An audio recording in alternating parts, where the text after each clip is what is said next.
On craint une catastrophe humanitaire, en effet, et c'est probablement la dernière étape de reconquête par Bachar el-Assad du territoire syrien. Une guerre qui est un véritable charnier, qui a fait plus de 500 000 morts, où le régime n'a pas hésité à recourir à la torture, où il n'a pas hésité à employer l'arme chimique. Et d'ailleurs, nous avons réagi au mois d'avril dernier avec nos alliés américains et britanniques.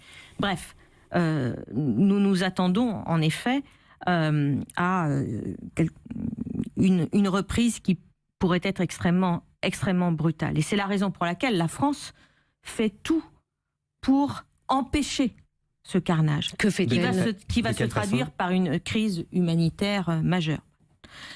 Nous intervenons évidemment sur le plan diplomatique. Je vous rappelle que le président de la République, depuis des mois, ne cesse de parler à tout le monde, à toutes les parties prenantes qui sont sur ce théâtre, l'Iran, la Russie, la Turquie, et que par ailleurs nous coalisons nos efforts avec nos partenaires du Conseil de sécurité, un certain nombre de pays qui, comme nous, en particulier européens, veulent à tout prix éviter ce carnage. Donc c'est une situation extrêmement difficile, et c'est la raison pour laquelle, il y a quelques jours, nous avons voulu mettre en garde le régime et ses alliés contre une éventuelle utilisation à nouveau de l'arme chimique. Car nous savons, malheureusement, instruits par l'expérience, que ces armes ont été utilisées et pourraient l'être à nouveau pour, entre guillemets, accélérer la reprise de la poche d'Idlib. Et la France répliquera s'il y a utilisation des armes chimiques. Et naturellement, nous avons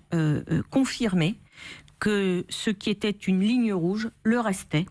Et lorsqu'on franchit une ligne rouge, eh bien, il faut s'attendre à une riposte, notamment de la part de la France. 10h, 11h, le grand rendez-vous Europe 1. Avec Les Échos et CNews.